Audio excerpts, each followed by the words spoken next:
내게로 오라는 말씀 따라. 마태복음 11장 28절. 진짜 성도. 우리가 진짜 성도라면 주께 오라는 말씀이 어떤 걸림돌도 되지 않습니다. 그러나 예수님께로 나아가는데 조금이라도 주저하고 있다면 그분을 온전히 삶의 구주로 인정하지 않은 것입니다. 아직도 우리 안에 자아가 살아있어 온전히 순종하지 않으려는 근거를 가지고 있다는 말입니다. 아무리 작은 영적 완고함이라도 당신에게 남아있는 한 당신은 하나님께서 당신에게 큰 일을 부탁하실 것이라고 기대합니다.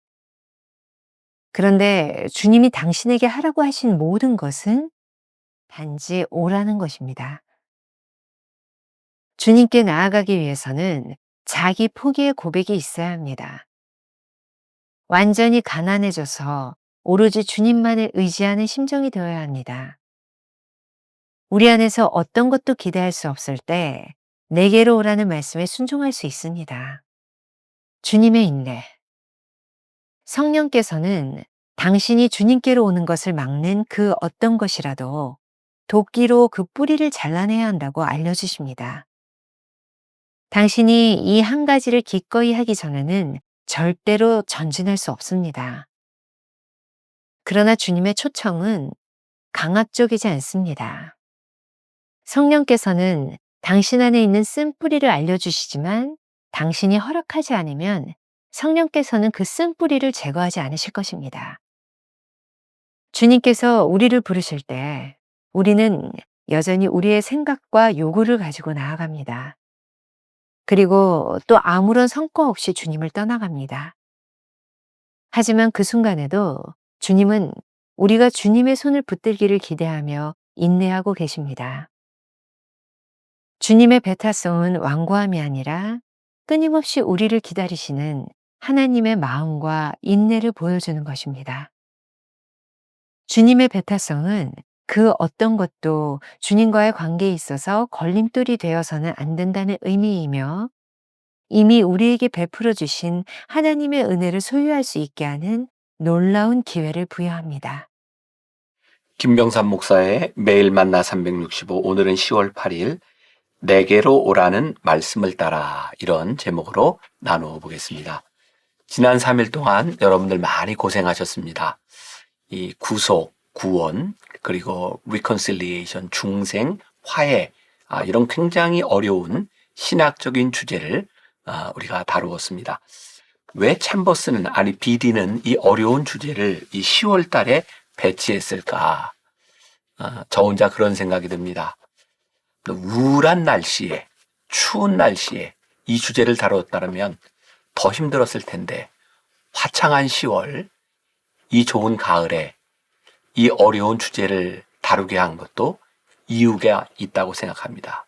조금 이 좋은 날 캄다운하고 또 말씀 속으로 좀 들어가 보는 것도 괜찮지 않을까. 또 가장 좋은 시즌에 좀 어려운 말씀을 우리 안에 소화하는 것도 괜찮겠다는 생각이 듭니다. 동의하시나요? 뭐 동의 안 해도 할 수 없고요. 자, 오늘 첫 번째 주제, 진짜 성도. 구원의 보편성과 독특성의 문제는 기독교 신앙의 오랜 논쟁거리가 되어 왔습니다. 보편성과 독특성. 오늘도 예사롭지 않은 주제처럼 들리죠? 분명히 하나님께서는 세상을 이처럼 사랑하사 독생자를 내주셨는데, 이 보편성이 주를 믿는 자마다 구원을 받는다는 대목에서 아주 편협한 사랑으로 보이기 시작합니다.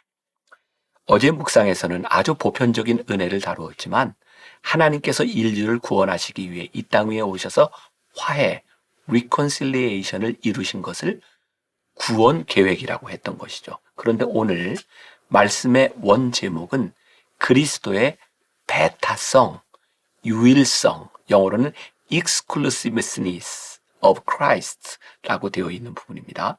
오늘 본문은 내게로 오라는 마태복음 11장 28절 말씀을 인용하고 있습니다. 하나님의 구원의 역사는 보편성과 배타성을 다 가지고 있습니다.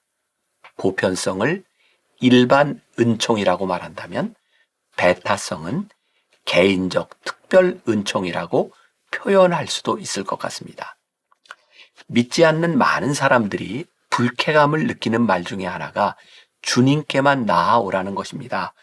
예수님만 믿어야 구원을 받는다는 것입니다. 그런데 이 말이야말로 우리가 진정한 성도인지 아닌지를 가늠하는 척도가 됩니다. 우리가 진짜 성도라면 주께 오라는 말씀이 어떤 걸림돌도 되지 않지만, 만일 가짜 성도라면 내게로 오라는 주님의 말씀에 대하여 여러 가지 논리를 가지고 따지고 입씨름할 것입니다. 주님께로 나아가는데 조금이라도 주저하고 있다면 그분을 온전히 우리 삶의 구주로 인정하지 않았기 때문입니다. 아직도 우리 안에 자아가 살아있어서 온전히 순종하지 않으려는 근거를 가지고 있다는 말입니다. 챔버스의 말을 인용합니다. 아무리 작은 영적 완고함이라도 당신에게 남아있는 한 당신은 하나님께서 당신에게 큰 일을 부탁하실 것이라고 기대합니다. 그런데 주님이 당신에게 하라고 하신 모든 것은 단지 오라는 것입니다. 예수님은 우리들에게 윤리적으로나 도덕적으로 살라고 가르치지 않으셨습니다.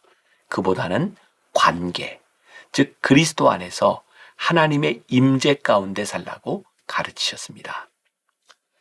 우리의 삶에서 거룩함이나 겸손 자체도 추구하지 말라고 하셨습니다. 오로지 생명 되시는 주님만을 추구하라고 하셨습니다. 예수님은 우리들에게 매일 세상에 나가서 선하게 살라고 가르치지 않으셨습니다. 단지 매일 매 순간마다 십자가 앞에 나와 은혜의 삶을 살라고 말씀하십니다. 우리가 주님께 나아가기 위해서는 자기 포기의 고백이 있어야 합니다. 완전히 가난해져서 오로지 주님만을 의지하는 심정이 되어야 합니다. 우리 안에서 어떤 것도 기대할 수 없을 때 내게로 오라, 그 말씀에 순종할 수 있습니다. 우리가 기억해야 될 한 줄 노트. 우리가 진짜 성도라면 내게로 오라는 주님의 말씀이 걸림돌이 되어서는 안 될 것입니다. 두 번째 주제, 주님의 인내. 오로지 주님께만 나아오라는 배타성은 끊임없는 인내로 우리를 기다리시는 하나님의 초청과 연관이 있습니다. 주님은 우리에게 끊임없이 초청장을 보내시지만 우리 안에 강력한 성령의 역사와 결단이 있을 때에야 이 초청에 응하게 됩니다. 챔버스는 말합니다. 성령께서는 당신이 주님께로 오는 것을 막는 그 어떤 것이라도 도끼로 그 뿌리를 잘라내야 한다고 알려주십니다. 당신이 이 한 가지를 기꺼이 하기 전에는 절대로 전진할 수 없습니다. 여기서도 중요한 것은 주님의 초청이 결코 강압적이지 않다는 것입니다. 성령을 통해 주님께로 가는 것에 장애가 되는 것을 알려주시지만 우리의 의지적 결단이 없다면 성령께서 우리 안에 역사하지 않으실 것입니다. 챔버스의 표현에 의하면 성령께서는 당신 안에 있는 쓴 뿌리를 알려주시지만 당신이 허락하지 않으면 성령께서는 그 쓴 뿌리를 제거하지 않으실 것입니다. 영적 완고함은 주님께로 나아가지 못하게 방해하는 가장 큰 요인입니다. 영적 완고함으로 인해 우리는 성령님의 계시를 무시하기 때문입니다. 헨리 나우에는 예수의 길이라는 책에서 이렇게 기도합니다. 주님께서 우리를 초청하실 때엔 이렇게 기도하십시오. 기도문을 읽어드려요.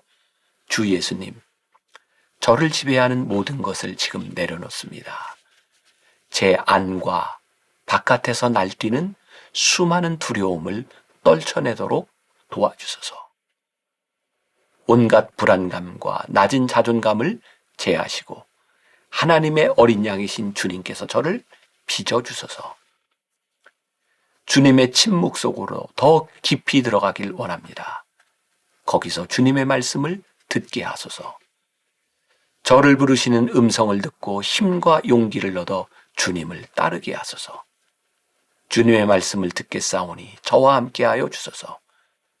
저를 당신의 집으로 부르시어 주님의 신비를 더 깊이 깨닫게 하소서.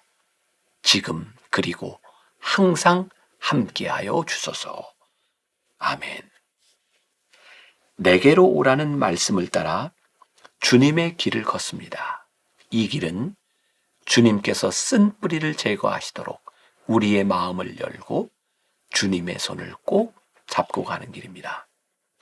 주님께서 우리를 부르실 때 우리는 여전히 우리의 생각과 요구를 가지고 나아갑니다. 그리고 이 정도면 충분하겠지라고 생각하지만 아무런 성과 없이 또 주님을 따라갑니다.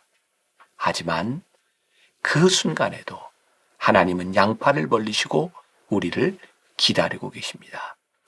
우리가 오로지 주님의 손을 붙들기를 여전히 기다리시며 인내하고 계십니다. 주님의 배타성은 완고함이 아니라 끊임없이 우리를 기다리시는 하나님의 마음과 인내를 보여주는 것입니다. 주님의 배타성은 그 어떤 것도 주님과의 관계에 있어서 걸림돌이 되어서는 안 된다는 것을 의미합니다. 주님의 배타성은 이미 우리에게 베풀어 주신 하나님의 은혜를 자신의 것으로 소유하는 놀라운 기회를 부여합니다. 우리가 기억해야 될 한 줄 노트. 하나님은 우리가 기도하는 순간에도 손을 내밀어 붙잡아 주시고 우리가 실망하고 떠나갈 때에도 여전히 손 내밀고 기다리시는 분이십니다. 오늘 하루 이런 질문을 가지고 살아봅시다. 당신은 주님께서 내미시는 그 손을 잡았습니까? 아니면 놓지 못한 것으로 인해 아직도 주저하고 있습니까? 놓아야 할 것이 무엇인지 깊이 묵상해 봅시다. 기도하겠습니다. 참 자비로우신 주님은 어느 때 우리들에게 너무 완고하게 보이고 완고하게 느껴질 때가 있습니다. 우리들에게 주신 하나님의 놀라운 보편적인 은혜를 내게로 오라고 하는 말씀을 통해 참 좁게 느껴지게 할 때도 있습니다. 그러나 주님은 여전히 우리들에게 내게로 오라고 말씀하십니다. 오늘 묵상을 통해 깨닫게 되는 것, 내게로 오라는 이 주님의 말씀의 배타성은 끝까지 우리를 기다리고 계시다고 하는 주님의 인자하심이요, 주님의 기다리심이요, 주님의 사랑이심을 깨닫습니다.